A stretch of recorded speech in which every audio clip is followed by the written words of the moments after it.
Good evening, everyone, and welcome to Saultsports TV from Superior Heights School in Sault Ste. Marie, Ontario, brought to you by Saultsports TV. Today's game features the 6-0 first place Korah Colts against the 0-6 White Pines Wolverines. Heading into the senior semifinal tonight on Thursday night. We have a great night. We got a full moon. I got JB here in the booth with me providing the color commentary. We got rock star Chris Carr on the camera and Shaw Houselander down on the field, along with the big boss sitting in the main control center, Jay Houselander. So, JB, what are you expecting tonight, buddy? Well, it's a little bit tilted in one direction. You have the number 6 ranked program in the province here with Korah going up against a very new program, just 2 years into their senior team development, 4 years total into their project. So quite a difference when it comes to experience and pedigree of football programs. But with that being said, White Pines has every opportunity to try whatever they want to tonight. They can go a little off script, try to catch the big team off guard. Korah's probably not going to do too much too wild unless they absolutely have to, trying to keep some stuff off film and maybe save it for next week. So I think early on the cards are in White Pines' hands, but if Korah can get out to an early lead, then this game might turn into more of a predictable version of itself. Yeah, I think I agree with your assessment. White Pines is proven to be, as long as the scores aren't indicative of how the game's being played. They have, Korah's got Nathan Gazzetti, who, he's good for probably 14 to 21 points himself. And, it's good to see White Pines getting healthy and getting a full team out on the field. So credit to them and their perseverance for making it through the whole season. And, looking forward to what the future holds for next year for them, and then developing the junior program. So looks like we're going to have Korah kicking the ball off to White Pines. I'm not sure if White Pines deferred or not. I would assume so based on the setup. White Pines will be on the south end of the field, and Korah is going to be defending the north end of the field. So we're set to kick off. Koski to kick off. Kick is up and deep. Kick deep to Jacob Day, I believe. He's out across the 20. It's fielded by number 4, Jacob Day. Somewhere around the 22-yard line. Tackled by number 26. Just to mention some of the graduates, we're getting a quick change in here, and I had the pleasure of coaching almost every one of these kids. So congratulations to them for their perseverance in competing for their whole school tenure. Liliana Sachin, Ty Koski, Ethan Carbone, Parker Rushton, Jack Metcalf, Mason Bataccio, Ethan Karkidi, Caleb Thibodeau, Owen Andriola, Johnny Lesnick, Aston Shochin, Mitchell Commissar, Dylan Fleet, Aiden King, Miguel Bedard, and Bishop Pennell Berry. White Pine's going to start on offense. Garen Pine back in at quarterback after a brief week off. Rolling out to his right.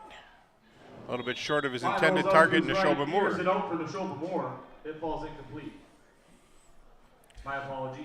And just to touch on some of the Korah players here, when I was coaching over there, now I'm retired obviously, so player I think, JB, that I'm most proud of is Miguel Bedard. He stuck with the program the whole time, and I understand he's a commit for heading potentially over to Sioux College. So him and Ethan Karkidi and Aston Sachin and Mitchell Commissar. So well done for him.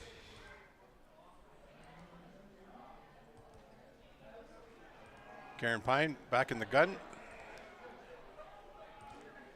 And he ends up throwing it away. He was in the grasp. Yeah, a couple of nervy reps there from Garen Pine in that offense. The first roll out there, just a little bit underthrown, a little unsure of himself on that. Really didn't have a guy too open either. And then the second play is just protection breakdown. If you aren't sure you're going to have a lot of time in that pocket, you really have to be decisive on those first couple of steps. Get that ball out against a speedy Korah defense like this. And now Korah will look to get opportunity to have the ball in pretty good field position. Yeah, and if I'm punting back here, I am putting this, just kicking it out of bounds. Don't give Nathan Gazzetti any extra opportunities that he doesn't need.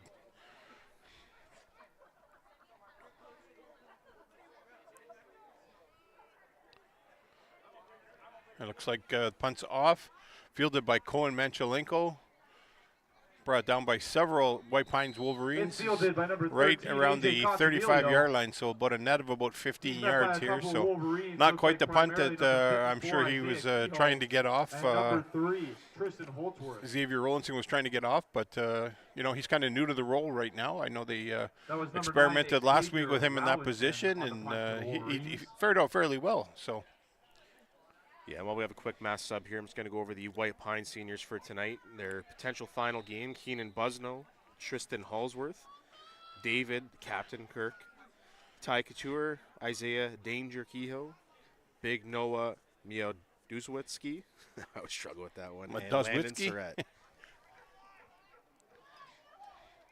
and there's It's a Nathan. handoff to Gazzetti. He gets Quick up to handoff by pass the Zane punt Murdoch 7 to into the Nathan Gazzetti secondary. straight up the middle He's into gonna the come Korah close to a first secondary. down, and Looks he's like brought down by number 0, by the Neshoba Moore. spot, we're just waiting for the referee. Looks like he is about a half yard short of first down. So Yeah, we'll hear that name a few times at least tonight. When I say a few, the question isn't whether he's going to be successful tonight or not. It's about how long Coach Annett lets him stay in the game. He usually gets off to a quick start, and then you save him for the bigger games later to come. But we'll see what White Pines has in store for him today. yeah, and there's a quick pitch out and he's going to be off and into the end zone. Yeah, and It's a for pitch those to who Gazzetti don't to know the Nathan outside. Gazzetti He coming makes a into this couple moves game, and goes for a Colts he is the touchdown. fastest high school sprinter we've ever had in Sault Ste. Marie, and on top of it, he's built like a little tank, hard to tackle, bounces off tackles, might be the most prolific running back we've seen in a long time, if not ever, here in Sault Ste. Marie. So he's a very difficult assignment for any team, and Korah definitely has a bit of the upper hand here in today's matchup. Yeah, at times it just looks like he can get bored real quick with this hand it off and just utilizes his speed. And, there's not even a celebration. He just gets into the end zone.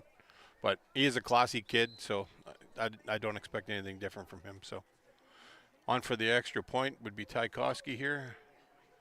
And the extra point is good. Koski's Korah off extra to a point is quick nothing good. 7-0 lead here. And the Colts start this game Yeah, and with a Coach, lead we were of 7. talking about your list there, and I kind of have the same affinity for the list on the White Pine side. We both were able to coach most of this list in their junior years, and this senior group was the first one out of those COVID pandemic years where we were allowed back to sports. And I know for you were mentioning how many soft spots you have for a lot of these kids, just knowing how far they've come as athletes. I can share the same sentiment on the White Pine side. So days like today are always exciting. It's a playoff game. You love competitive football. You love to see how things will shake out as the season goes. But a bittersweet day today, too, as a coach of these former players, because it's the last chance to see them in these uniforms. Yeah, you know what? I 100% agree. And, the perseverance that some of these kids had, when the year where they didn't have a team and they practiced with the juniors and they stayed on it and practiced, that's character. And you know what? You don't teach character. That just comes. So And credit to your parents, the parents of the White Pines teams that did that and had their kids out there game after practice and practice. And just a credit to them. Well done. Yeah, I've told this group before that they saved this program, their family saved this program by electing to stay and wait it out and believe in this vision we had to bring it back. And just so thankful for this group here at White Pines. Ty Koski, another kick over to Jacob Day. Jacob's across the 20. Looks like he got about to the 26 or 27 and wrapped up by numerous Korah players. I noticed the fact that, last time I think that Korah kicked the ball to Neshoba Moore, he housed one on them, and they are purposely not kicking it anywhere near him back there. So yeah, I would imagine it's a pretty similar game script to Nathan Gazzetti. Don't give him time and space with the ball because he's going to do damage. And out of all the players on White Pines, that's certainly the person I imagine Korah's game plan for the most this week. Yeah. Now I think it's spoke to Coach Robinson right here to see if he can get into a nice little setup here. They got Nathan Gazzetti covering Neshoba Moore here now. There's Nick Lute, quick pass, Garen Pine to Nick Lute, and that's enough for a first down. Well, Coach, we talked about it privately here to ourselves before the game, but we talked about last week. Nicholas Lute had a lot of wide open routes, did a great job getting open, couldn't secure the ball on a couple of crucial catches.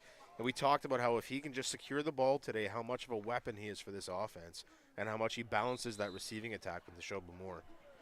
Yeah, it's it's credit to him to just keep backing and persevering, right? Just getting out, getting his opportunities, and making the best of them. And this is with the game plan that I talked to you about previous. That this is how they got to do it, right? I'll tell you one thing, though, and as much as I know, Korah should win this game handily based on everything that we've seen and everything that I know about football. But I'm still surprised that you got Nathan Gazzetti out there playing defense when, it's not his last year. It's not his last game. I don't know.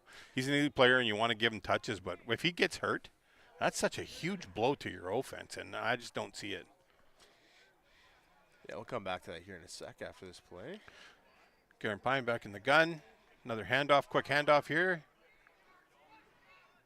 Nice strong run by DJ Pine. Handoff again to DJ Pine. I think from the Korah's perspective, if that was me, I also have a little bit of guilt because Nathan's gotten so little football this year. And I guess if I'm going to take him off of any one of the two teams' offense, maybe gives other opportunities to other people and he reduces his workload a bit. But sometimes I think you also feel bad for the player and you want to make sure he has opportunities to be on the field and having fun too, right? Oh, 100%. But now you're playing for the marbles, right? So if he was to sustain an injury, that would just be detrimental to the. Nice, great pass there by Garen Pine to Steve Day-Nolan, right up the middle. Here's it over number 51, Stephen Day-Nolan. The strength of hands and the concentration to hang on to that ball while he's taking a lick. I think that was number 26, Hunter Dickinson, who laid the track on him too. Maybe even Cohen Manchelenko.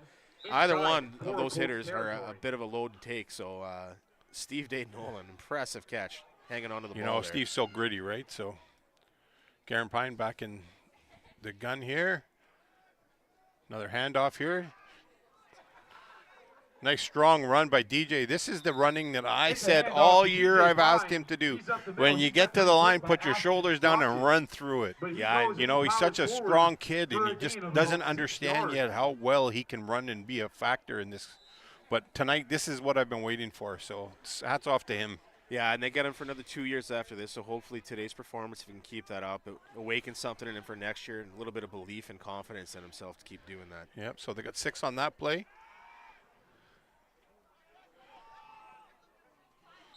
Garen overthrew that one. He was rushed in there by number 8, Aiden Wanch, and number 85, Mitchell Commissar. So not a lot of time to throw the ball. Those long developing patterns will not be there tonight. So it's up to Coach Robinson Wright to gear those down and just hit the dump pass. When you got a 3 or 4 yard gain to make, just get the first down. Yeah, and I also wouldn't fall in love with Neshoba too much here early on. You know that Korah's been game planning for us. So try to give some other guys an opportunity to make some plays here early, maybe attract some attention away. So back in the gun. Nice quick handoff here. What a great, another fantastic run by DJ Pine right up the middle, and another first down for the White Pines offense here. Well done. This is the execution that I'd like to see. So and they're going to give it to him. White Pines, first down. Another first down. That's 3 consecutive first downs. It's really nice to see. And unfortunately, folks, I didn't see who made the tackle on the interior there. It's bunched up in a whole group, but safe to say that their starting linebackers were in on that because he made it right up to the first down marker and a couple extras. So yeah, Manchelenko's a good bet to have been the one to meet him there too. A quick handoff again to Steve Day-Nolan, and he got 2 yards, met automatic right away by Aiden Wanch, one of the star players on defense for the not only the Korah Colts but the Sioux Sabercat program. So yeah, he'll be another name we'll get to hear for a couple more years, and by the time he leaves, he could be in that upper echelon of prospects to come for the Sioux as well. He seems like a very bright kid, seems to understand football and progress more every year. Going to get bigger and thicker too, I imagine, with age, so just a prospect yet. So White Pines 2nd down and 9. Gonna end around here to Neshoba Moore, and he falls forward for another first down. What a great drive here by White Pines, Coach. Just sustained blocking, good runs. Now if we can just get that short to intermediate passing game working in here too, we're moving. Yeah, it's kind of got the Korah team kind of looking at each other and what's going on. And Coach Antonello and Coach Thompson, I imagine over on the Korah sideline will be quick to make the adjustments that are needed. At least that they're going to try and make the adjustments anyways. But Coach Antonello, a student of the game, a master of the game, coached under Jamie, he's going to have his troops all set up here. But great to see what White Pines is doing.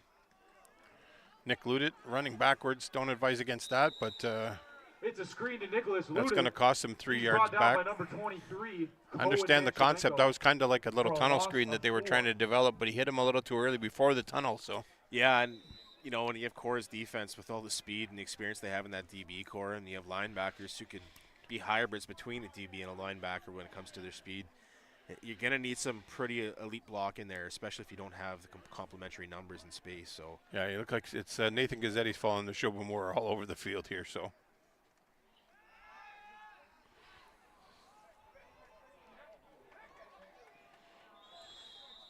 great defensive play there by number 17, Nathan Hyam, but Neshoba looks like he's got a little bit of a wrist issue there. He tried to pull the defender down, and this is going to be a huge blow to them if Neshoba can not get back up again here. But yeah, looks like he's getting up to his own feet, just maybe a little bit of a stinger on the wrist. And I'll tell you what, Coach, Neshoba's a little – he surprises you with his football IQ sometimes, and that was a little bit sneaky there. I think that there was a little bit of offensive pass interference there, but it was a high IQ offensive pass interference. 100%. Because that would have been intercepted if he didn't drag number 17 down with just Nathan Hyam. And I think Nathan Hyam was pleading his case, and maybe Neshoba's wrist got a little twisted up there trying to drag him down. But yeah, but got away with one there. I 100% agree, but the Korah player would have actually had an opportunity there. So for a pick six even, potentially, yeah. So this is going to be up to Xavier Rowlandson here to see if he can get a good kickoff. And an end over end. Oh, what a great punt. Oh, what a great tackle. It's fielded by number 5, Jack Metcalf. Jack Metcalf. And he's brought down one of my former players. He got out to about the 6-yard line. The referee Corelli threw a flag. I'm not sure why, but I think it might have been a no yards there on the punt there, Coach. I think Isaiah Kehoe might have arrived a little bit early there. He looked like he pointed towards the Korah sideline or Korah end. Okay. So.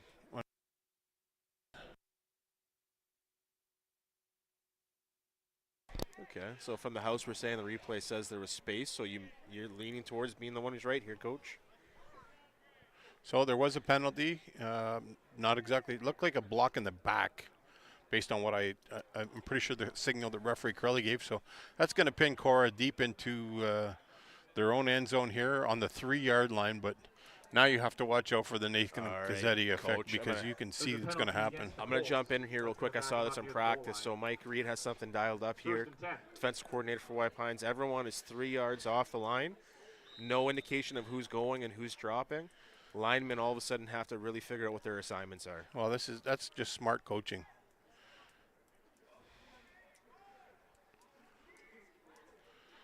Nathan Gazzetti with the handoff. Got a ball. Oh, no. They thought they had him. It's a handoff to Nathan Gazzetti. Coach, you dial it up right, but sometimes elite athletes are just elite athletes. The 10, touchdown, Colts. Long touchdown run. And for this announcer folk, it's kind of boring watching Nathan play. It's exciting but boring. He is so much better and faster than everybody else. That you know, he was trapped there, and it was a perfect play call, like you said. They had him, and he somehow busted free. And with a player like that, you have to gang tackle, and it's got to be 2-man in, 3rd man punching at the ball, and. Yeah, and Korah runs a blocking scheme that's just designed to play in such tight space and create very difficult lanes to try and close in as linebackers. So White Pines devised a system to get runners out of position and in space where they're not comfortable. You get there and you kind of limit Gazzetti to what looks like a 3 or 4 yard gain, and then he just busts through the tackle and gone. And you just can't do much when you have a talent like that. You just have to be so perfect to stop it. To attempt the extra point. It's up and it's good. Ty Koski with the extra, and Korah out to a strong start here with a 14-0 lead. But you know what? The score is not indicative of how close this has actually been, because White Pines marched the ball down the field. They made some first downs, and that's got to be some of the best continuity I've seen from their offense this year. So. And you know what? They're making Korah's coaching staff also think over there, because at some point they're going to think about taking Gazzetti out of this game. But now it's going to be a little bit more complicated, because can they get that same explosiveness against this new defensive setup when they bring in their 2nd and 3rd string running backs? So you have no doubt have caused some sort of conference over there on the Korah sideline at the very least. And I'm sure we're going to see a bit of Peyton Malchiori here into the second quarter. But I noticed that Caleb Thibodeau is not dressed this evening. Yeah, I noticed that too. Not sure what the reason being. Obviously they save people, but I haven't heard that potentially if he was injured or not in one of the last games, but he had a terrific game. He ran the ball lots. He threw the ball, and that's an important part of the piece for them. So maybe they're just saving him for the next one. This is his graduating year as well. So, quite a few kids, 16 of those players over there will not be back next year. So compared to the 7 that White Pines is losing. So they do have a lot more players on their bench, and their junior team is well stocked. I think they had 60 kids. I think I counted at one point. So Koski to kick, a little pooch shot. Oh, and fantastic catch. Thankfully, I'm not sure who got Ben Potter, it looks like. Ben Potter climbed the ladder and got up there and pulled that down. So what a terrific play by Ben. Hey, thank goodness he's there in that moment, because that is kind of a hidden little moonshot play. Ben Potter, a big, tall, athletic kid. Thankfully, he's the one at that point in the front line. Also kind of got away with one there because there was a little bit of offside there on the Korah kickoff, and it wasn't really caught. So it would have been really, really hurt White Pines' chances of getting off to a and Jack Metcalf was in there to make the tackle right away. But great field position starting for the White Pines, seeing if they can build on their offensive series from the last time. So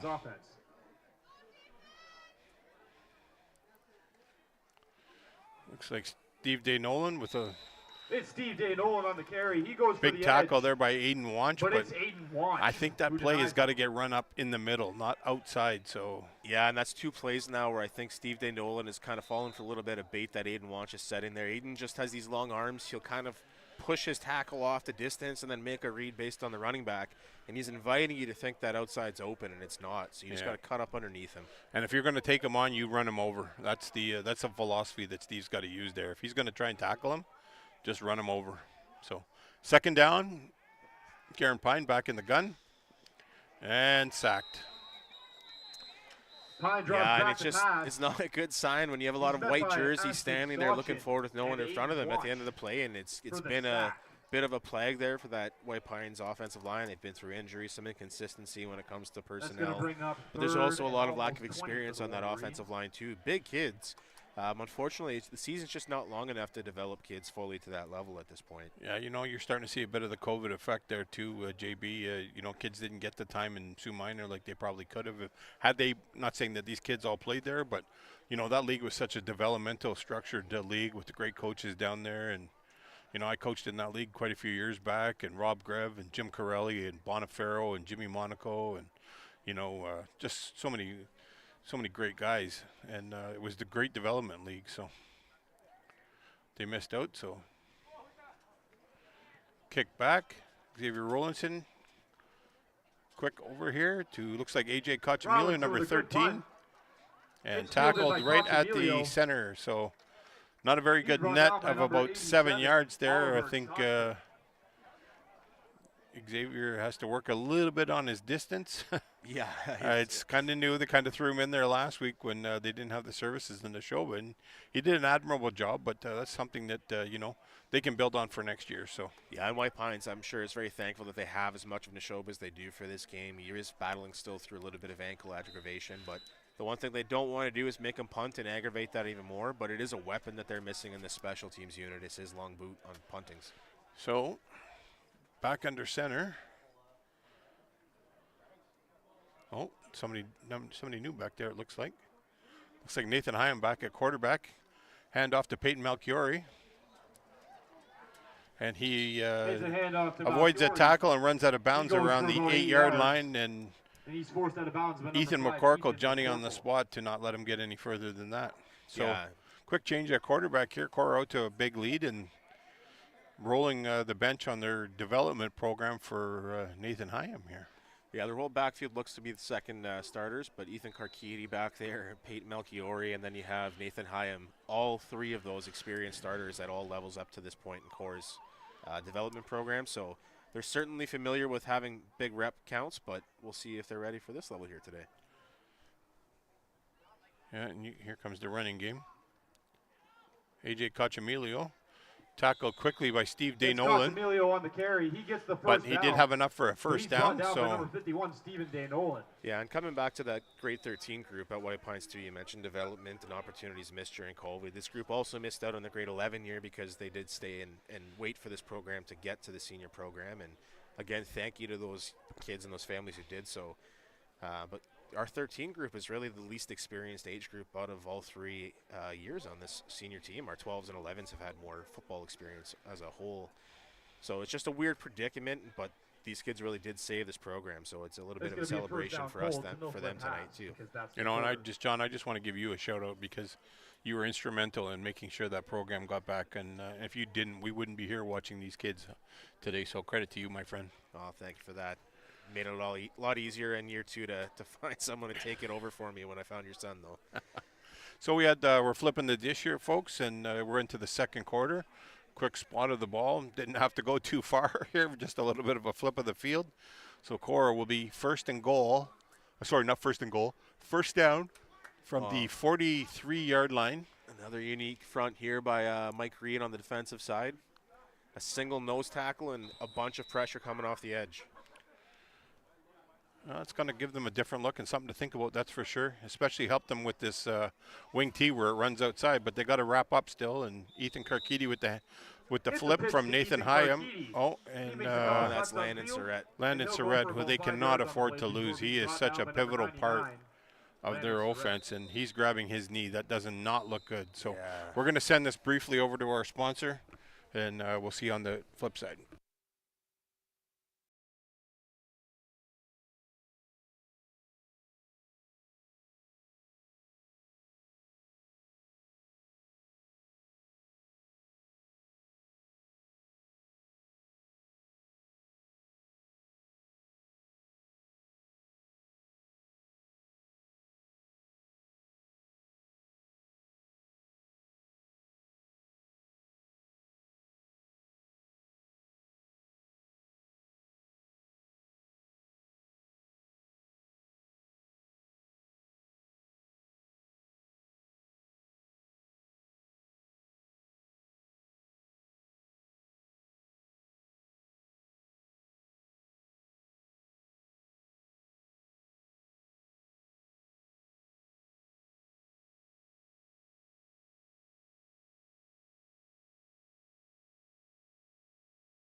Okay, folks, we're back, and Landon Surratt there was in quite a bit of pain, but they talked to him. They had a look at the knee, and he got up on his own accord, and the fluidness of the walk to the bench got a lot better as he got closer to the sideline. So, unfortunately, he's going to be out for a minimum of 3 plays. Hopefully, he's able to make it back. He's such a pivotal role, former Lineman of the Year award winner, and just an all-out great kid. So.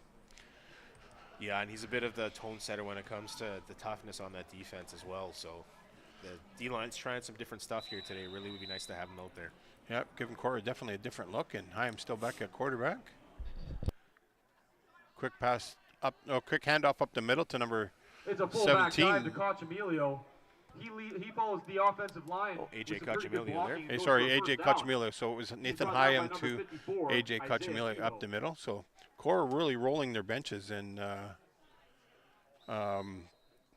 getting some players in, and this is great for their development. And this is the kind of stuff that they need to do. You get a player down in the playoffs and in a pivotal role, and he's not ready to roll. That's just going to be tough, right? So. Yeah, real gift for Korah to have this kind of depth where they can still be sustainable on offense with them in there. So White Pines under center. Quick handoff to Peyton Melchiori.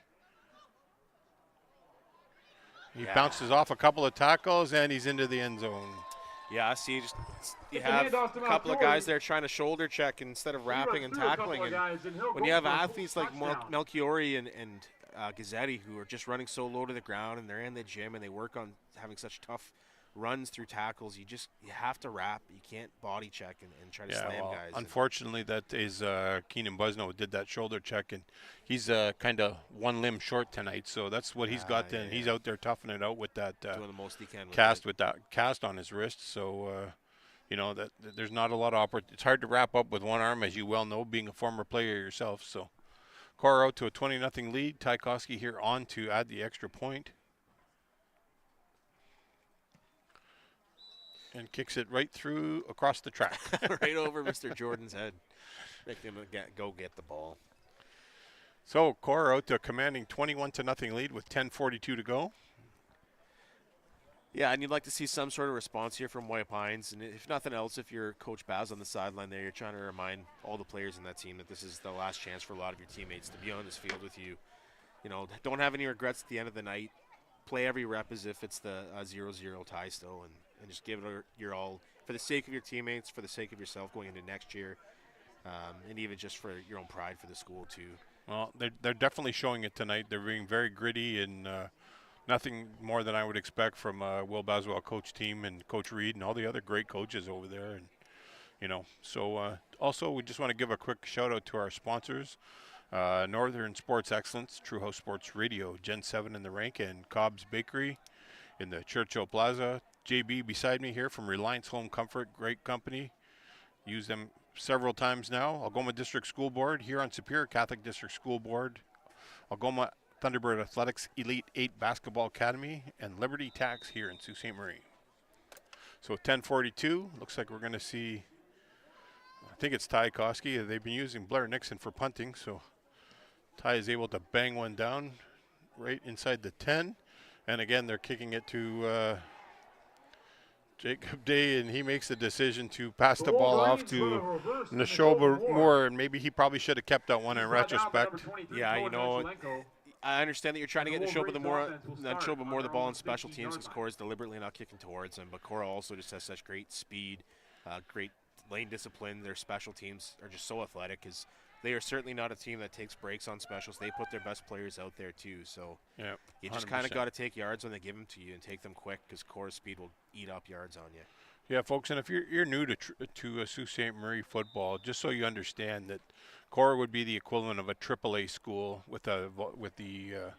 and White Pines would be a single A school as far as you know, the numerous people that they have at each school. So based on school population. So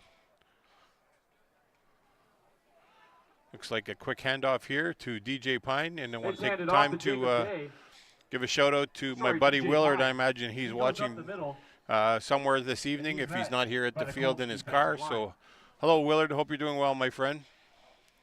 Second down, and DJ was able to get 3 there, so it's going to be 2nd and 7 from the just outside the 17-yard line of the White Pines Wolverines.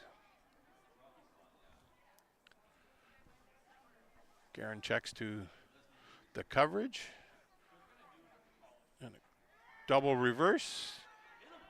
Almost a double reverse. They certainly sold it on me. Oh, and he punched the ball out. What an unfortunate turn of events there. Yeah, in multiple ways, looks like Moore's down after that play as well. But it was such a productive play, a nice little gadget gimmick play, and it looked like White Pines had something going there, and just such a bad turn where you get a punch of the ball out and it turns back for a 6 the other way. Yeah, you know what? They even faked me out on that one. I didn't know that Guerin ended up having the ball back, and I don't know. It must be Neshoba's ankle acting up again, unfortunately, and this is just tough for him. He's gritting it out there, and last week they had him doing catching. They had him at quarterback. They had him doing everything last week, and you know, losing 2 pivotal players, probably their top, you know, in the top 5 for their team, can't afford to lose him. So, yeah, no doubt. And, you know, you have to do things like this against Korah, unfortunately, is let your best players find opportunities to get the ball, just because we've talked about it a few times. Korah is such an elite program. Even for a AAA school, they're ranked 6th in the province. So. Oh yeah, and that was no disrespect to the Korah team. JB, I helped over there. I didn't quite help as much at White Pines as for football. I did help at the basketball team down there, but you're quite synonymous with football as well at Korah as well. So. But they're just elite coaches. Tom runs such a great program, and I learned so much from under those guys, and Jamie Antonello, and they do such great things, and they put a lot of time into the thing. And I noticed that some of them now, like Tom's busy with his girls, so it's tough because I did it, for all of those years, and I did it with my 2 kids, and now my son's standing over there, head coach of the senior team. So yeah. I know what it takes. It's a huge family commitment, and Jamie Antonello hasn't quite got that far. He's freshly married, a couple years in, I think now. So it's a game changer when you do have those kids, and the time that you have to give up and commit, and your family's got to be all on board for that. So. Yeah, and kudos to the coaches like yourself and Coach Janet who've been at it for so many years and have given so much of it. I haven't been at it nearly as long as you two, and it just wears on you even just at a short end of the career. So, and also for those who don't know, was it the Russ Ramsey Hall of Fame, right? The Rotary Club Hall of Fame you were inducted into in 2023? I was fortunate enough to be nominated, and my Korah family, I guess, over there at the time were kind enough to nominate me. So there you go. And another kick by Ty Koski. He's a diminutive player, but man, can he ever kick that ball? And that was right to the track again. So. Yeah, what a weapon, a special teams player like he is. There's been a lot in the league this year. There's been some injuries, take a few of them away from us, some suspensions here or there. But, this playoff run here in the Sioux is going to show off quite a few big legs, and Ty Koski's certainly one of the biggest.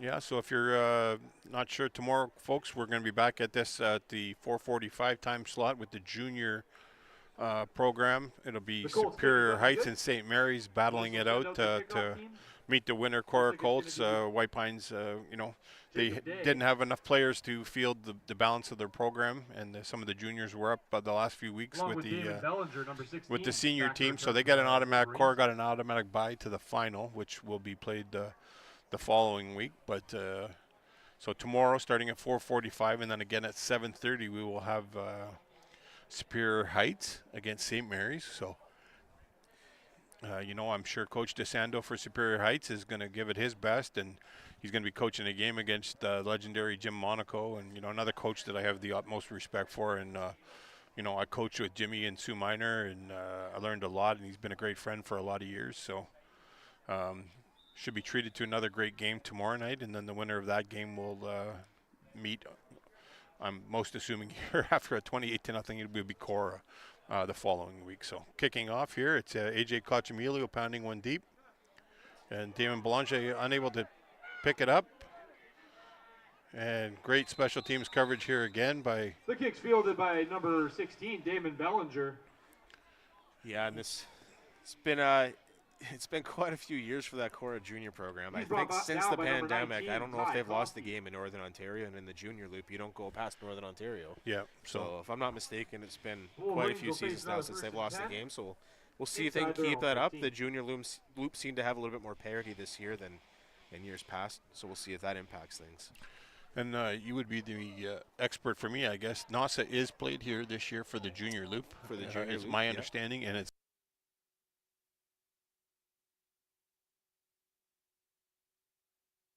page, but now he's going to force me to try and read without my glasses. So there is a semifinal here, and the winner gets to host the NASA final. So yeah, and I'll have to double check. I think that we got a note from NASA just recently that there might be a delay back in those weeks up, so I'll get that confirmation for us here this week. I forgot to do so, but they're going to back up the offset, you said? The NASA game, so I think that November 9th might be the start date. I will confirm that, and we'll announce that here tomorrow, and make sure SAULT sends out an update if that's the case as well.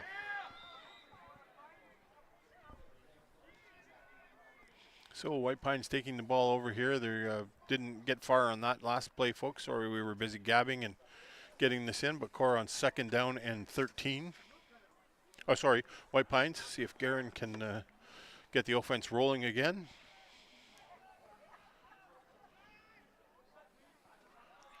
And he Side overthrew jump back to pass. Here's it out for Wislocky. Rowan Wislocky Go there, over, unfortunately. ball So complete.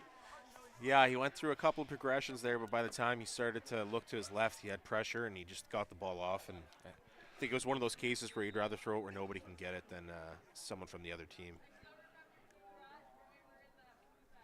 So, if you're Coach Baswa, do you just kind of run the ball into the end zone here for a safety? At this point, yeah, especially with Korah running in some substitutes. It's not like you're just giving up the 2 points for maybe the threat of Gazzetti taking one from distance. So I would say make Korah earn it, give your defense a chance to put some stuff on film they're proud of, and maybe get a stop, give your offense some good field position. You know, I'm not sure if Tom maybe heard me over there, and he doesn't haven't seen Nathan the last few plays. So got him in on a couple of series and off to a commanding lead, and it looks like Rollinson out to that punt for the Rollinson is Wolverines. back in the end zone Looks here, like so I'm going to Metcalf assume and that he's going to Dickinson back take a return for the knee, Colts. which he did. Rollinson's So gonna take the knee. smart play if you're a coach that's going to give And up Korah will resume their a safety offense for on the 2 White points, Pines but 35. now the ball's going to go out to the 35-yard line. And unlike what the announcer just called on the PA system, it will not be on the White Pines 35. It will be on the Korah 35. And it's 30-0 with 8:13 to go here in the second quarter. Korah out to a commanding lead, kind of what we scripted, but I'll tell you, there has been no give up from the White Pines team, and just love the resiliency. And, you know, that's character. And like I said earlier, you cannot, you know, character is just not handed out, and it's not taught. It's a mannerism, and, you know, I love to see that they're just out there competing. So Yeah, and you know what? I have to give it to those kids because when we were coming out of that the non-football year in 2020, we come back to White Pines, and we're so fortunate to get this group of grade 9s and 10s that just show up, and they're such high-character kids that come from great sports families that you couldn't have asked for a better group of kids to try and bring back White Pines football with, and that shows in the character. We've always talked about with them as young players too. This is a test for real life. Things are not always going to be easy, but it's how you handle that adversity. So looks like Zane Murdoch back at quarterback for the Korah Colts. Coach Tom Anna giving them a little rep, and he's throwing a quick pass out to Murdoch drops back to pass. Here's it out for Karkidi. and it was well defended by number 3, Tristan Holsworth, another one of those kids that we talked about earlier that, you know, grade 11, he wasn't, he was down practicing with the juniors, and, you know, credit to him and for sticking with the program because, you know, you just don't see that from everybody. So a couple of substitutions here, and it's 2nd down and 10 for the Korah team. Zane Murdoch back in the gun. Peyton Malkari to his left. Quick change of the setup here. And it's out to Nathan Hyam. He stepped out of bounds. It took a little bit for the referee to get his spot there. Hey, you know what? From a Korah perspective, though, for Zane Murdoch, this is great development opportunity, too. Zane, I think everyone who's watched him play a lot of football knows he tends to lean into that roll game, that bootleg game. He's much more comfortable running with the ball and throwing from the run. So to see him start to get a little more comfortable just in a single-step drop, looking for his open man, quick pass to a spot, that's really nice to see him trying to develop that pocket passing, too. You know, you got Coach Hankinson over there, and he's great at what he does as the OC for Korah, and just understands the game so well. Quick throw there by Zane Murdoch out to Ty Koski, and it overthrew him. So 2nd and 10 with 7:05 to go. Yeah, and you know what? I think that's just further evidence of that's something that they're actively focused on working on today. That's just a catch and release, timing and placement throw, something that you want from a good pocket passer, a good quick offense quarterback. So they're clearly trying to develop that for next year with Zane, and this is a perfect opportunity for them to do so.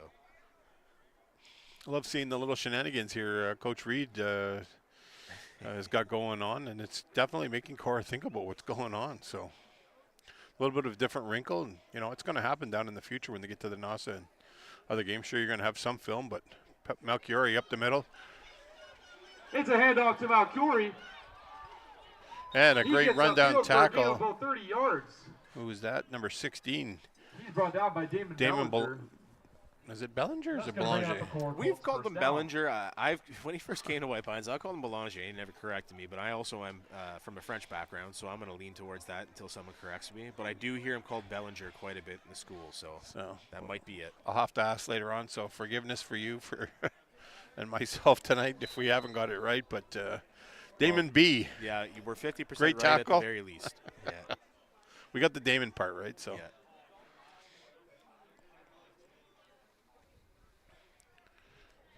Quick pass out to number 14. Ethan Murdoch Carbone drops back to wrapped pass. up quickly He by hits Carbone. Keegan Busno. Who's gonna Keenan go Busno, first? sorry. 7 on the play. You know, we said that Keenan's got his hand wrapped up still with that wrist injury, and you know, it's his last game, and he's out there toughing it out. So just, you know, love the resiliency. I know I've said that a lot tonight, but just it's great to see from a football perspective. Well, he comes from a great sports family with the Busnos and the Hedricks, and just a lot of great cousins and uncles, athletes, aunts, etc. So they definitely have a pedigree for fighting through and being tough competitors. Back to pass, long pass out to Nathan Hyam, Murdoch and looks he's deep able to for bring it Hyam. in. So He makes the catch. Korah's And he's made gonna a, go for you know, Colts touchdown. a distinct game plan tonight of throwing the ball out after they got the runs in, and now they're trying to really work on the passing game. So love the diversity because you know, they were just always run. You know, credit to the you know, their moniker, the chain gang. They've always been able to move the ball, but you know, just credit to them for, you know, broadening the horizons of the game and giving us something a little bit different to look at than Nathan Gazzetti running up the middle for a touchdown every time. Well, you know what? I've talked to Coach Annett about his wing tee offense in the past, and I'm curious about his systems and things like that as Koski goes for the extra point here. He said that he really wanted to improve on that pass game this year because the wing tee is a reputation of being a run offense, but it's not necessarily a run offense.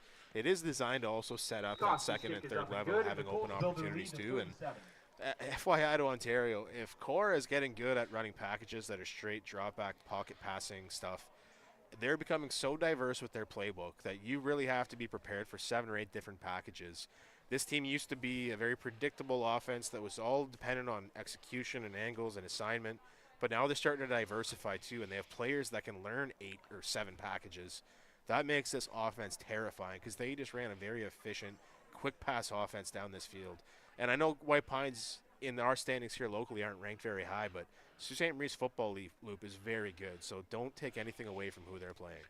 Yeah, folks, and by the mercy rule here, it's now a 35-point spread, so this will most likely, I'm just waiting for the signal from head referee Paul Condit for the straight time, should go straight time for the balance of the game. And, you know, it's going to make it go a little bit quicker, so to all those kids that are out there playing, give everything that you got because it's going to go by quick.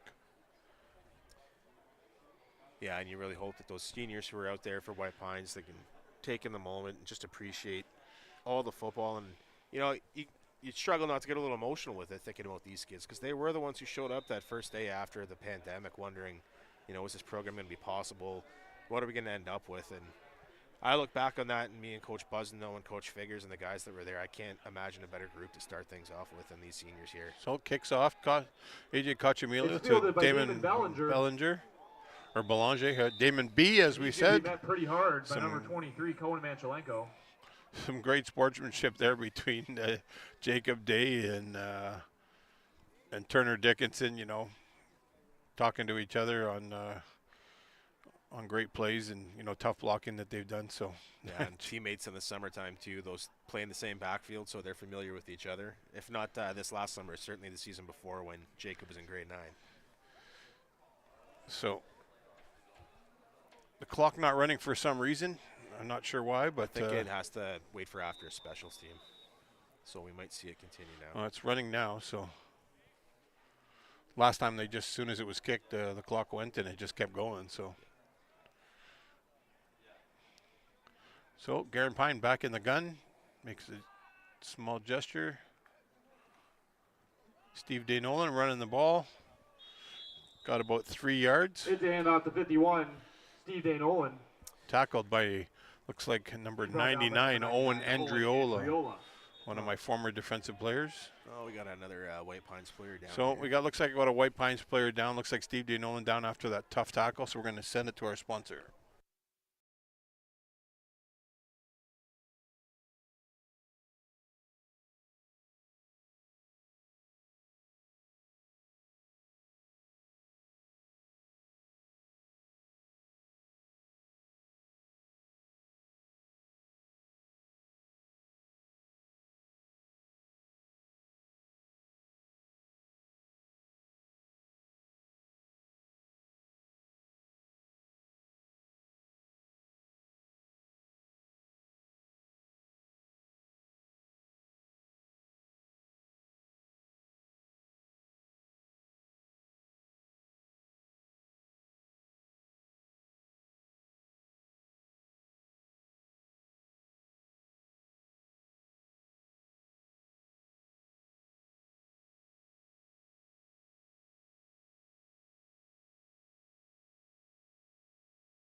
So it looks like Steve Danolan battling a little bit of an ankle injury. Coach has come off to get him, and he was able to walk over on his own power. So a little bit of a leg, or it looked like ankle at first. He was walking on gingery, a little bit of roll, so maybe a little bit of spatting, and they'll be able to get it up and rolling. So referee Condit getting ready to whistle us back in for play.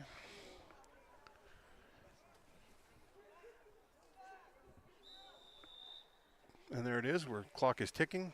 2nd down and 8. Oh, that was a head tackle. I guess so. There's going to be 15 free ones. So Owen Andriel he grabbed Garen Pine by the face mask there, it looked like, and that's going to give White Pines 15 free ones. Yeah, and Garen Pine tangled up a bit there. Hopefully he's going to be okay. Kind of need him here with this offense, the way that it's functioning at the moment. But, you know, that rollout there, it's not convincing to me. I don't know if it's a lack of play design or if Garen's improvising and just not communicating that to his offensive line. But you got to take away that edge on that side and assign it more blocking help if you're going to try and roll out every time, because there's just no edge there. So there's a 15-yard penalty for a head tackle. So it's going to give White Pines an automatic first down from the 45. So, you know what? I've had numerous conversations, over the course of the last while with several people, including the coaching staff at White Pines, and where that ball needs to go. And that slot seems to be, where I'm watching it right now. The safeties are off the ball considerably, and you only need 5 yards at a time to get 2 5s gets you 10. So.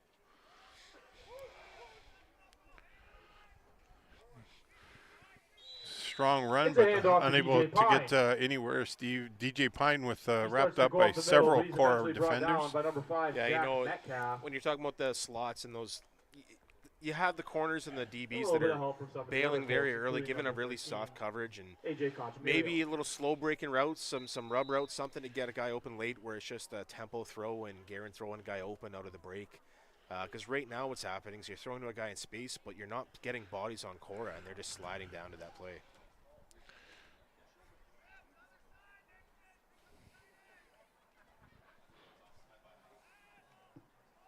Pine drops back to pass. Garen Pine threw a long pass for Neshoba Moore. Fall incomplete to Neshoba Moore. However, there is a flag on the play. Yeah, and the air took that one a bit. There wasn't a whole lot of a spin on that one at the end, but we've seen Neshoba Moore make some of those plays this year, so you never know when it's floating up there in the air like that. Yeah, that's the I call those the pizza throws. It's like you're going to deliver a pizza and you don't get the ball off properly, and when you come through that ball, as you well know, it's got to be thumbed down in order to get some spin on it. So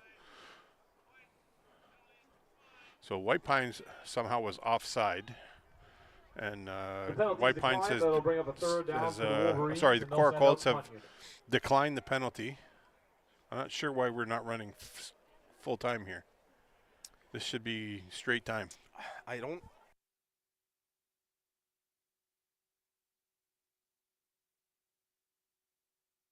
To make it go straight time in the first half, unless. Oh, that's new to me because they've been doing that all along. So. I think maybe in a playoff game, it being the last game of the season for White Pines, Coach Baz wanted to get a little bit more time and reps in for his seniors here. No, I'm all in favor. That's the way they've been doing it, and now they're changing it partway through. So just creating a little bit of unknown for me up here. So Xavier Rowlandson with a better punt than the last couple. Looks like it was fielded by A.J. Cochamilio, and he's off to the races here. So run it all the way back to the 32-yard line, so about a 30-yard run. After there's so many good athletes on this Korah team this year, especially. Their special teams have just been so dynamite with all these dynamic athletes, with all these players you can plug into all these different spots. A.J. Cochamilio, one of those. We saw him do it in junior. An electric player who scored a lot of points for Korah, and it looks like he has a future of doing that in the senior level too. Yeah, it's going to be interesting to see for next year who the ones that are coming back for their extra year and who aren't. So Coach Nathan Gazzetti could come back too. That might be a possibility still. It will be, but you know what? Nathan's great, but if the holes aren't there, it's tough to run through.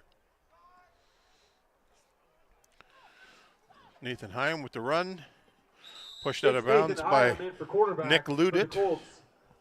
He elects to keep After it. a He first rolls out down, and he got goes for 11 first yards. down.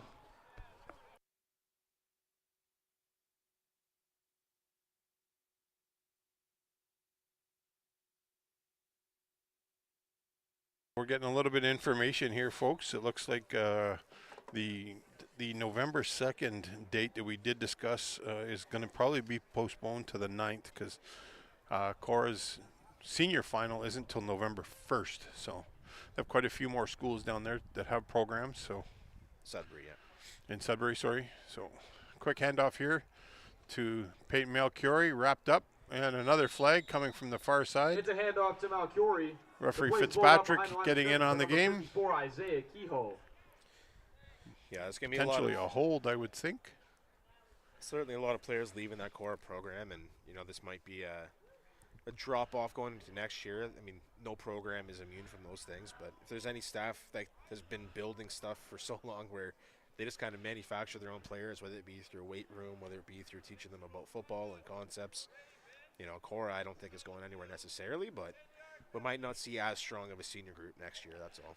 So looks like objectionable conduct to the Korah bench. There's going to be a penalty And they're going to be moved back another 10 yards. So bring up a first and 20 Yeah, and for the that's Colts. something, if you're Korah, you really, really want to keep an eye on, because if they can't identify who the OC's on, it goes both on the coach. You get a second one. Coach Tom Mannett misses the city final next week. yeah, I think it was a coach on the field. So that's probably what the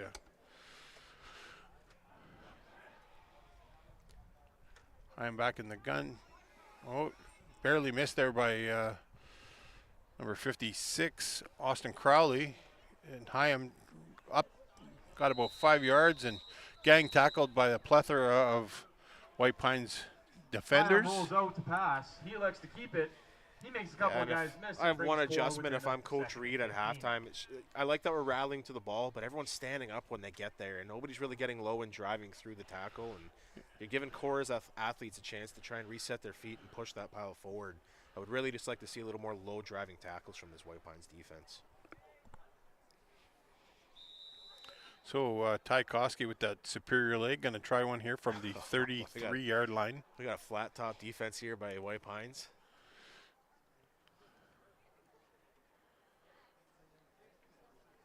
Just waiting on the snap. Koski will come out for a field goal.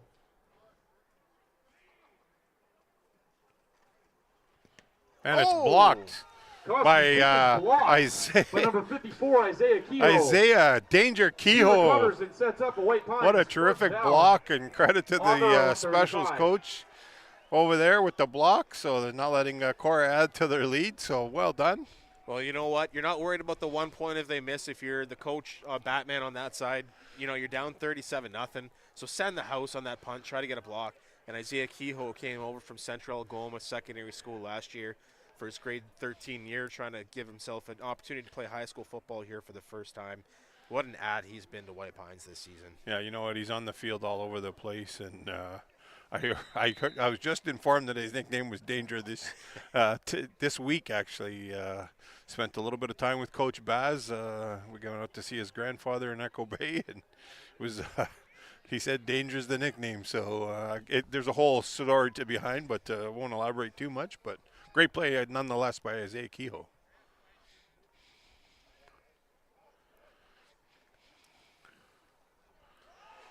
Wide open pass here. Great play. Neshoba Moore fighting his way down. Can he hold on to the ball? Back. Here's it out for Neshoba Moore. That's your big weapon if you're a White Pines, and we get a wide open run downfield. Garen's able to laser to him. A little excited there on the finish by Neshoba Moore. A couple of aggressive face masks, which after the last couple of years, you can't extend like that on them, so it'll come back a bit. He was. The referee's calling that a blow to the head, but I just, come on. Like, big offensive I get it. You gotta call the plays, but he's battling guys from tackling him. Had he did the proper way and just stuck his arm out, he would have been fine. But he slapped him to the side of the head, and I know they're watching out for that. But nonetheless, to say it was way after a first down. So I understand the penalty should be marked from the spot of the foul. It'll go back 10 Looks or like 15. the penalty's going to be against the Wolverines. Rough play.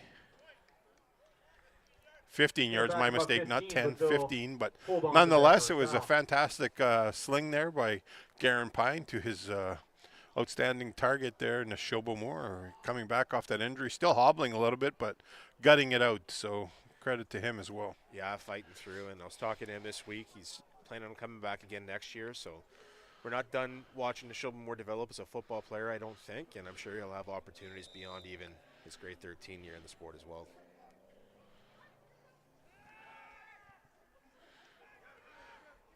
Garen Pine with a little fake and able to get some room Pine and got drops pushed back, out of he down, gets- and it looks like he gets definitely moving. had the first He goes for first it, down close to a there. First down before being pushed out of bounds by number 7, Riley Carter. looks like Riley Carter was in on the out of bounds push. So another first down here for White Pines, back to back, moving the ball down the field. Yeah, And I know it'd be a credit to them to get on the board here before the half and get rid of that goose egg. And I can tell Coach Antonello is sending in his plays right now. And based on what I know from Coach Antonello, he might be sending a little pressure up the middle here, not letting them want to score. So wide open pass to Rowan was lucky, but I got to Rolls feel out. a hold is He gets coming it to number back here. 13. Rowan was lucky. Yeah, I think that's going to come He back makes too, several Coach. men But miss. good progress there. Nice Before going offensive down. play. I don't know if Garen would have That's going gotten to it be a off White as Pines cleanly, first though. down. Gain of 25. However, there is a flag on the play. You know what, though? Wasn't much of a hold. We're getting a little tick-tacky here now. Like it wasn't. He didn't drag him down to the ground, and the play was on this side of the field. It had no bearing on the play. Some of those things just got to be held in check. And referees might not agree with me, but I'm the spectator up here. I got the mic, so I get to make the call. Hey, I'm thinking to myself here, Coach, if going into halftime, if I'm Coach J-Rob and Coach Baz, It's a holding against there's no White game Pines. next week. I'm That's gonna unleashing back him Garen up. Pine. I'm getting him involved in the run game 10. as well in the second half. We'll repeat I'm going to first let down him do a little at bit 20. more of the read option stuff. Just try. There's no reason to save him for the next week now anymore, right? Yeah. So No, for sure. And he did get to. He missed last week. He had some different commitments that he decided to make. So he's should be nice and fresh. And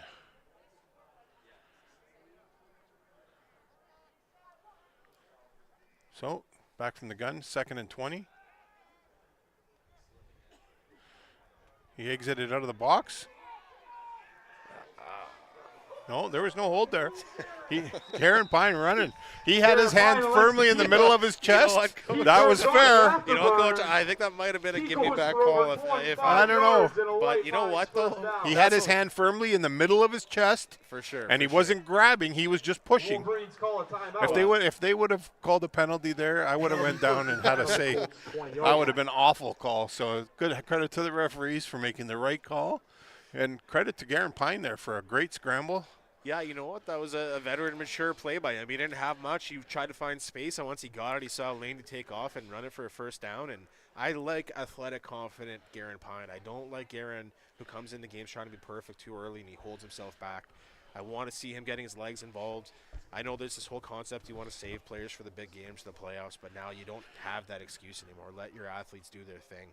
And Garen is certainly one of your athletes. So credit to White Pines here for calling a brief timeout and seeing if they can punch this ball into the end zone. See if they have any of those gadget plays that they designed for this week. It's a good time to use one at this point. Referee Annan having a say with the coaches. Not too often you see him out on the field. So he is, however, I got to give Tom credit, a lot faster than Bono to the sideline. I don't think Not Coach quite- Bono would argue with Not you if he was quite standing as here fast with as Coach DeSando. He happens to be the fastest head coach, although my son might have something to say about that in senior anyway. So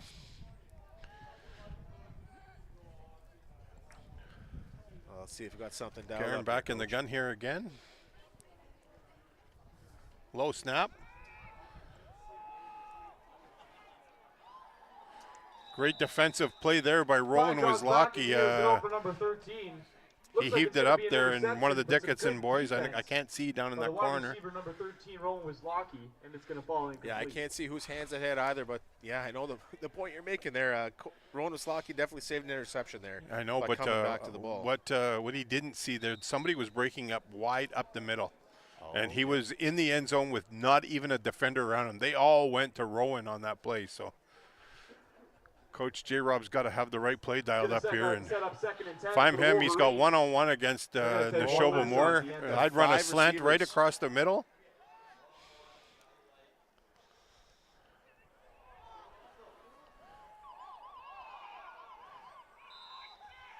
Well, White Pines bench imploring for a flag there at Trying the to end, make which would some keep pressure. one more play on the He is board, an but out, that'll middle end the ball half. incomplete. Talk But about that's gonna be a half. leaving flags in the pockets there. Somebody missed something because there's no way that should have not been called. He just didn't magically drop all by himself. So that's going to send us to halftime, folks. We'll send you in about 10 minutes.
welcome back, sports fans. We're at John Wayne Faught Superior Heights High Ladies and School gentlemen, field. welcome back to the second half.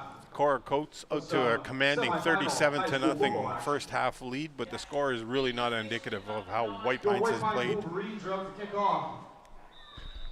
tonight. They really give us a a few things. They've completed a bunch of passes. They've ran the ball a lot better, and credit to them and all the determination they've had, the work ethic they put in. And here we're off to the second half start, and it looks like Ethan McCorkle is going to do the kickoff. I think that's Ethan.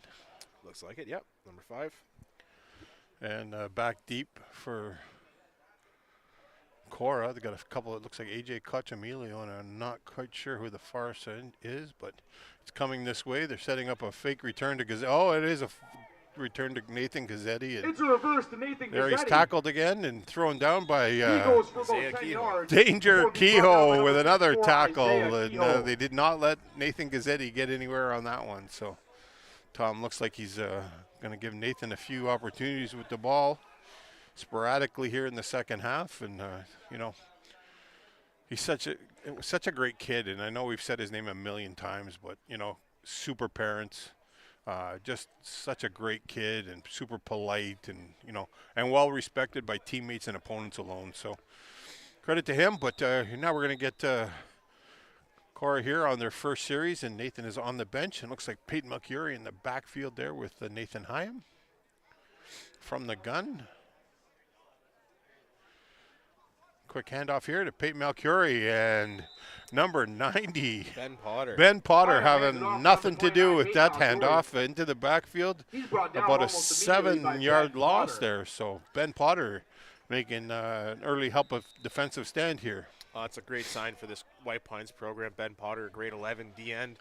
Big, tall, athletic kid. He's good at multiple sports, including basketball and hockey. So we'll see him for a bit. He missed most of last year in junior because he did end up tearing his MCL in second or third game of the season. So great to see him out here performing well in senior.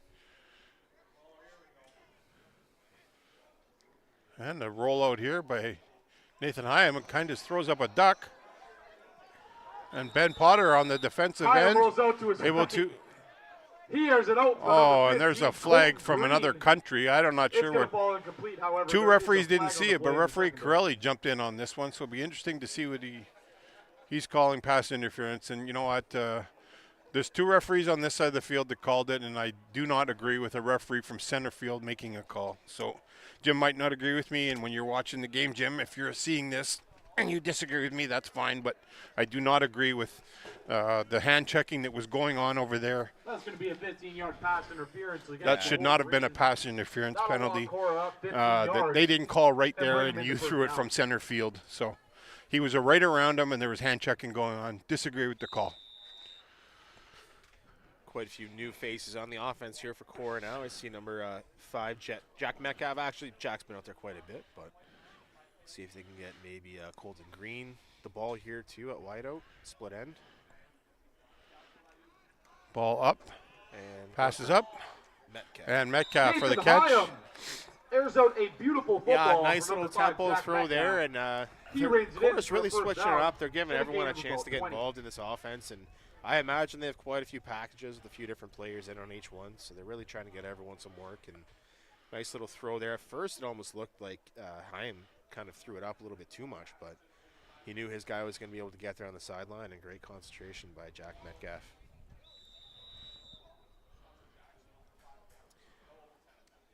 Time's going to go fast here now, Coach, and we said earlier, hopefully just these seniors on the White Pine side are really taking it in and making the most of their last few high school reps. So Nathan Hyam back in the gun. Quick pitch out to Peyton or to Ty Koski, wrapped up by one defender, missed, but slowed down enough. Keenan Busno was able to do that, and then the Chauveau was able to wrap him up. So yeah, and Jacob, a 5-yard loss. Jacob Day getting involved in there too. And you mentioned earlier that Keenan Busno down to one arm there with that cast on there, but great job by him taking a great angle to contain that play inside, slowing down. I think that was Ty Koski there on that. It was, play, yes, it was, yeah. Giving his help on defense a chance to get there and finish the play.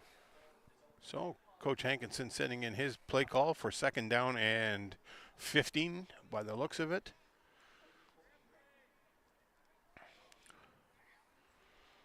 Ball's up. He's trying to catch somebody across center. And nicely defended there by Neshoba Moore. Wasn't able to letting Ty Koski get past him. So I think that was Nicholas Ludet, actually, who came in, get a big swat in there. He doesn't look like it on this team because he's surrounded by so many big kids, tall kids in this White Pines group. But Ludet's a big athlete himself, probably 6 foot, 6'1", long arms, gets them in there on that play. And just a great job of not slowing down and ball tracking when you're on defense, just getting back to the right spot, putting your mid in there. And he just looked at the receiver, and the receiver was looking up for the ball. He turned and looked and swatted it away. So my mistake, it was Nick Ludet. So well done. Great coverage there. So Korah back to punt the ball here, potentially. Oh. Looks like White Pines is short quite a few players here. So this is the first time we've 4, 8, 10. Here, 2 players short. So it's the first time we've seen them force a punt from Korah today, so something they can hang their hat on here midway through the third quarter. Running a few more players on here. Did have a couple of injuries, so that could be making a difference, especially the one on the line. And then I'm not sure who else should have been out there, but 2 players on now, so now they have 12. Well, while they're getting this sorted here, Coach, I wouldn't mind going through the White Pines seniors now. I think it's safe to say that they're the ones who we're seeing here for the last time today. Keenan Busnell, Tristan Hallsworth, David the Captain Kirk, Ty Couture, Isaiah Danger Kehoe. You want to say Big Noah there for me, Coach? Big Noah Madzus. Oh, I had it earlier. You did have it earlier. And then Landon Surratt. We'll just call him Big Noah for now. You know who you are, buddy. But again, thank you to those seniors for doing what they've done for this program, showing up in grade 10, sticking it out during their grade 11 year when we had no senior for them, and bringing this group of grade 12s and 11s along, hopefully setting the foundation for them to do better.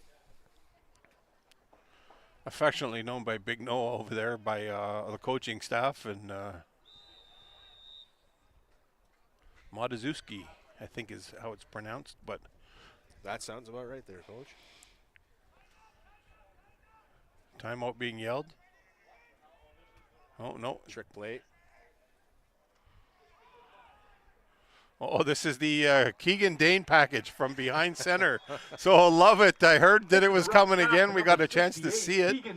Keegan Dane, you know, he got 8 yards on his first carry last week, JB. I know you weren't here with me, but he got 8 yards on his first carry last week, and I told him they should have gave him the ball again. So I hear we're going to get a couple more of these plays potentially. So, well, we got one more year of Keegan Dane, I believe. One of the more experienced, I would say, leaders when it comes to the playbook on that offensive line too. But he's a big, tough kid as well. He loves to run the ball now. Yeah. Too many kids jumped on that one, so. It's just an odd cadence when you have somebody else come in. If that cadence isn't the same as what they're used to, you're going to get jittery feet. Yeah, there was just too many shifts going on there, and that's going to cost them 5 yards and go back. So it'll be 2nd and 10, but credit to them for, you know what, utilizing kids that have given it all and getting them in there, and it sure made it fun. And, you know, when he went out there, that entire team went crazy last week, and when he ran the ball. And the same when they gave Sagar Patel the opportunity to get out there and make a tackle, and he went out there as a defensive end and made a tackle. So it was great to see.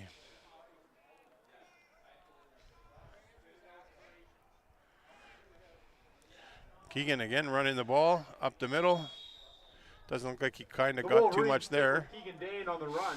Yeah, but I'll tell you, that's a load to tackle. He's one strong young man. So yeah, the key is to not stand up too tall when you're trying to tackle a man like that. But, you know, kudos to the coaching staff even over there at White Pines that installed this many gadget plays and odd looks today. Just trying to have fun out there on the football field, give Korah some new looks. And who even knows, on the defensive side, for all you know, could be inspiring future opponents to maybe look at something different when it comes to how they play this Korah wing tee as well. So for all we know, this game could have ripples into next week too, but if nothing else, the players over there at White Pines have had fun this week and have gotten to look forward to something.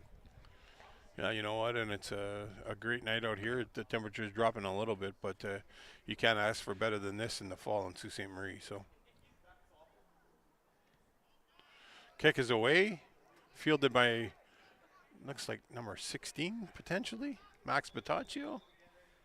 Can't quite tell on the far side of the field there. Looks like Hunter Dickinson, actually. Was it 26. Hunter? 26, okay. I saw the 6, but it Yeah. was extremely hard to see. You know how I know it's chilly out there on the field there, Coach? How's that? Mr. Wheaton, Mike Wheaton, our score clock operator, is one of the most dedicated score clock operators I've ever seen. He's up here hiding in the booth right now. He's not down there on the sideline anymore. He doesn't have his shorts on, so. No. I do, the proverbial Kenora dinner jacket is being worn by several people, including myself up here. They are nice and toasty, so. This was a staple. My Uncle Blondie used to have one, and we all got one. My son inherited one when my uncle passed away, so this is a tribute to him. So,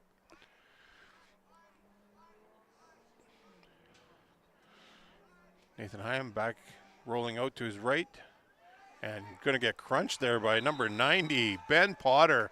Really starting to make a name for himself, post-injury and to his right. coming back. And He's evades a couple of Yeah, you know what? You're going to start to but he's see in eventually all the brought down games by this number week 90, and going Ben into next Potter. week and us and beyond. Grade 11s and 12s who've had opportunities to be starters this year really start to show themselves out, starting to catch up to their teammates when it comes to experience, and Ben Potter's no exception.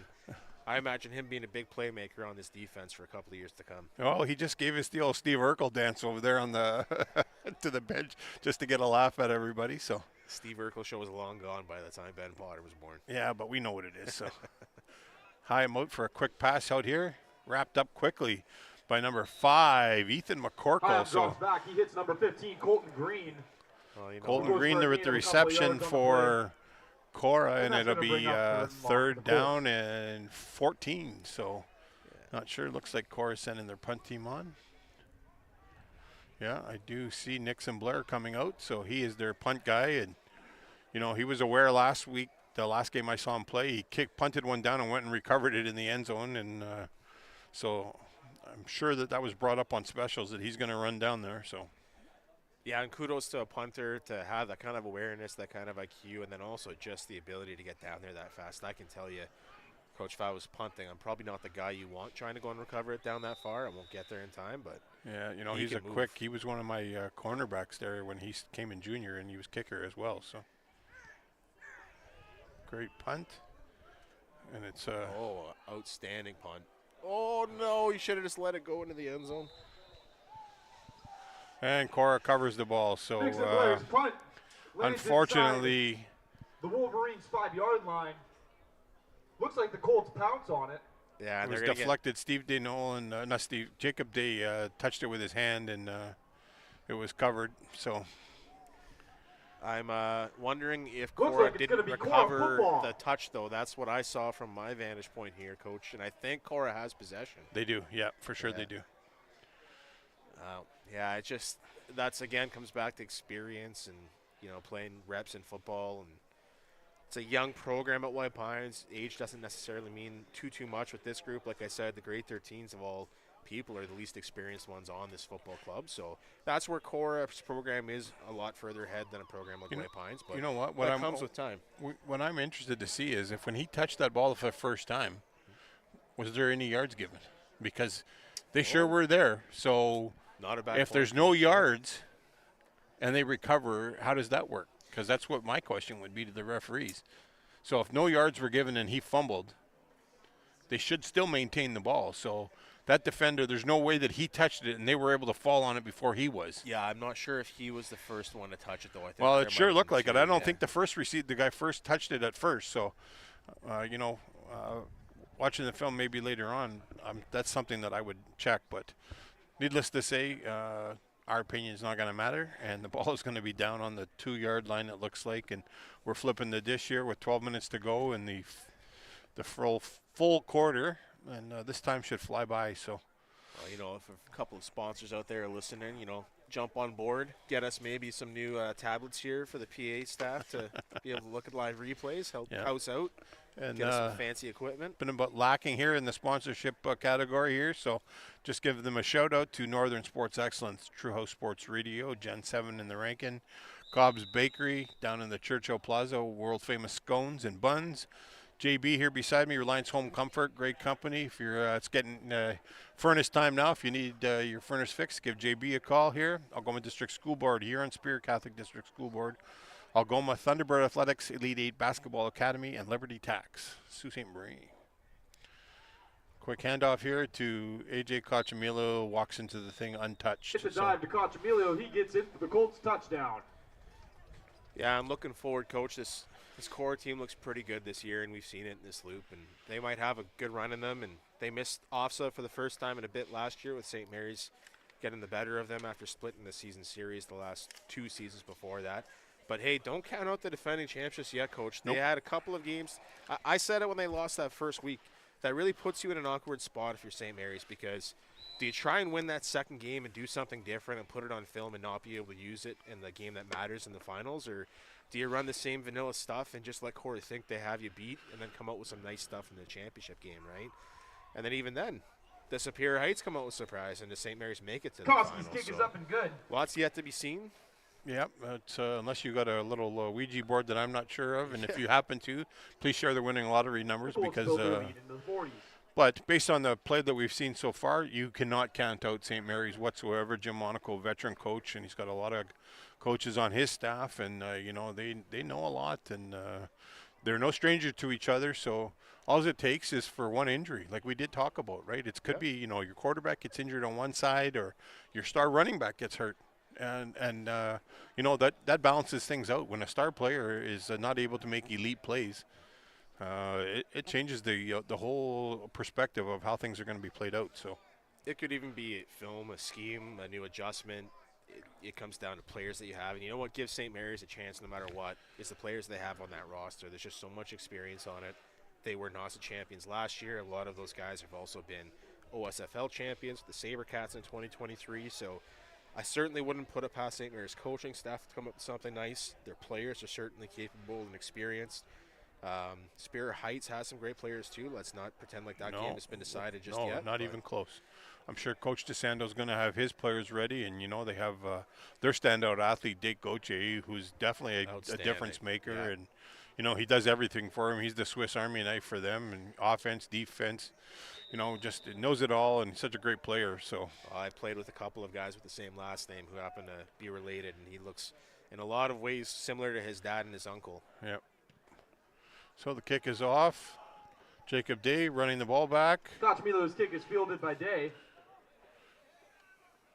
Got the ball all the way out to the 23-yard line. Seamus Ryan and number 19, Ty Koski. He almost ran as far sideways as he did forwards. Yeah, that's a tough thing to break kids out of, especially when they were able to do it when they were younger. They fall in love with trying to use speed, but sometimes it's just using your blockers, taking yards when they're given.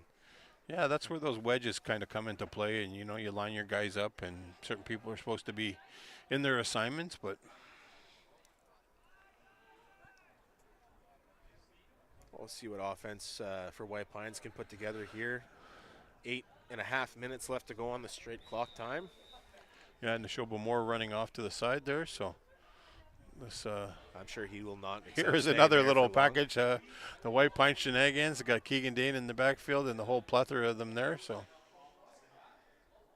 well, they got to be really careful with that shift because they're almost getting to. Yeah, I think they got an illegal procedure there, Coach. They shifted one too many men down onto the Wolverines line. come out in a Wildcat set. And that's the problem with a new set like that where you're coming out in motion to get set in your place. You got to be precise. You got to know where you're supposed to be.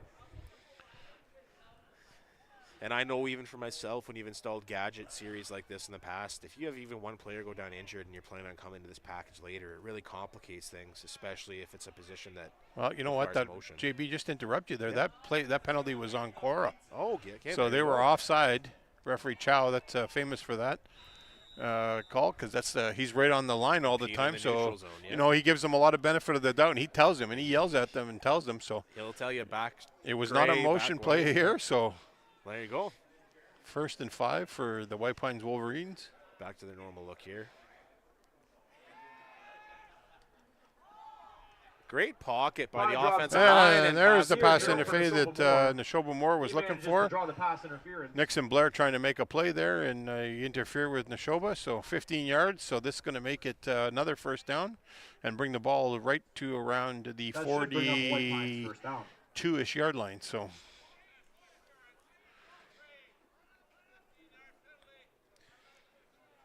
automatic first down here with 6:45 to play in the final quarter. Just a quick shout out to the coaches on both teams that have been around coaching the last couple of years. Credit to you guys for being out here and, you know, give up a ton of your time, a ton of your family time, and credit to you guys. So I can't even take much credit for that this year. Coach life gets in the way. I'm just thankful we have a lot of the young coaches that we have at the program. I can't even say we transitioned it to these guys because they just stepped in and had such massive roles. Oh, and Neshoba Moore drops. Would have been a touchdown if he can get it. I don't think he expected the ball to get to him, though. There was 2 Korah hands in his way. But, yeah, going back to it, just, you know, we're talking about White Pines more so right now because they're on their way out by all looks here this season. But, you know, it's such a relieving feeling to know that as my life was getting more complex and more time-consuming, that we had these young coaches like your son and Coach Mike Reed and Batman, Jacob Fecto, Scott Rayum, Coach Nick DiPasquale, Chris Figures. You know, I'm sure I'm missing someone. I apologize, but it's just been such a great influx of young coaching talent in that school, and it's just made it such an easy transition to hand it off to people in the school too.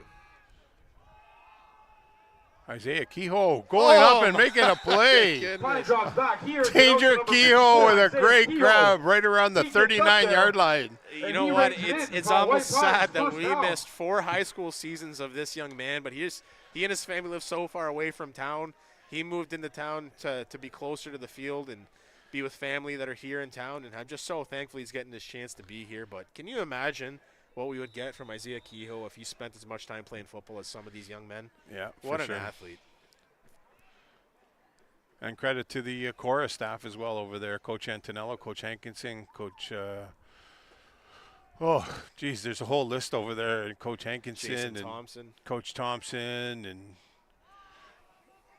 Coach Lambert, just a ton of them here. And another great pass here by Garen Pine to Neshoba Moore.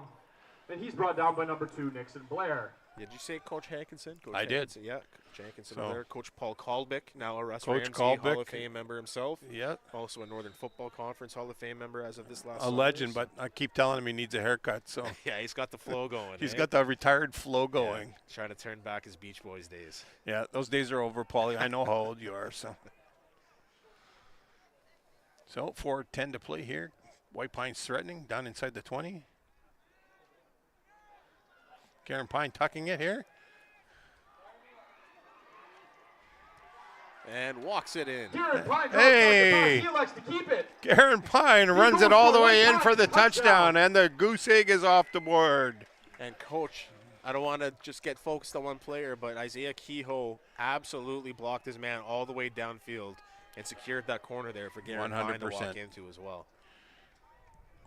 Great to see, you know, the perseverance. Look, it's the 4th quarter. There's 3.5 minutes to go in the game, and they're still giving it their all, trying to get in the end zone and success. So no shutout tonight, and credit, you know, I keep saying the word resiliency, but they just keep doing it, and they keep fighting. And as a coach, well, as a former coach, I guess I could say, there's just nothing makes you prouder than seeing your kids give it all, and that's all about what it's about. So White Pines electing to try and get 2 on the board here to make it a 44-8. Looking to try to get somebody the ball. He tosses it up. Somebody went up and got it. To his left. He avoids the pressure. It's too far away for me to see. And he hears it out for the 2-point conversion. I'm not sure who got that. That looks like number 11. Is that Nick Ludet? Yeah, what a redemption game he's had here today. Looks like it was number 11, Nicholas Loaded. Well, you know what? Just great to see some players making big plays here near the end. It's great, especially to see some of these players that are coming back next year to start to find their groove a bit. You just hope that it translates into more success next year. And this isn't a team that's got depth issues. Like, you're not scoring against nobody players. Korah is chock-piled with football talent. And you're scoring against the 6th best program in this province at the moment. Definitely a favorite to potentially win another OFSA Bowl here this year. So hang your chins up, or your hats high. You know, you've put up some numbers against a pretty good defense here today, and finish strong if you're a senior for this White Pines team too. Yeah, you know what? Korah is just showing their depth, that they can just keep rolling players, and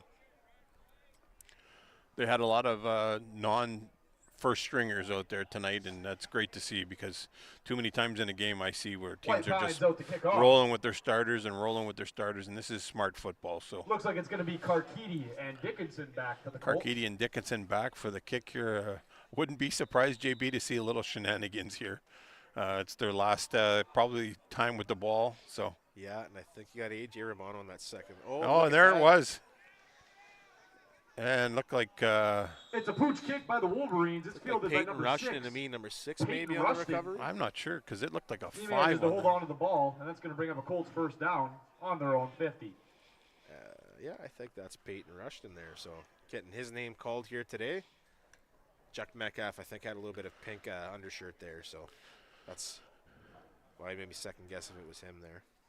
Not too sure, folks, but nonetheless, Korah is going to be able to most likely kneel this out now. So with the straight time in effect, so Well, Coach, if I could just say something here at the last minute, the 100%. players that I want to repeat again, Keenan Busno, Tristan Ladies and Hallsworth, gentlemen, this is going to bring up David, Captain the Kirk, last minute of play Ty in the fourth Couture, quarter. Isaiah Danger, Kehoe, Thank you for joining us for some exciting high Big school Noah football Mio, tonight. Dawes And we Zuski, hope to see some of you here and tomorrow Landon Surratt. for the other semifinal But, Coach, matchup these between players saved this program, the and Superior Heights Steelhawks. I can't say it enough and how the St. thankful I am Mary's that they Knights. showed up that first day Also, after if the anybody pandemic has lost restrictions a came Columbia down. And jacket, we have it upstairs with because some of them, car keys we in it. have a senior Please come program here at upstairs White and help Pines, and I guide just the want car them to keys know to that us, it's very much and we will return appreciated, you and that back the group will keys be to you. remembered for a long time here Thank at the you. school. well, this should credit to all of them, and it's great to see all of them out there tonight. So, excuse me, folks, a little bit of night air in here. And as far as the Korah seniors, players who will not be returning next year, we will see you next week in the city championship. And that's the game, Korah's gonna folks. take it in. That'll be the game. 44-8, the final Ladies score. and gentlemen, thank you for coming out tonight. Thanks for And we'll coming see you out. all We're going to see tomorrow. you live tomorrow at 4:45 for the junior semifinal, and then the final at 7:30. Have a great night, folks. Signing off from Sergeant John Wayne Flatfield.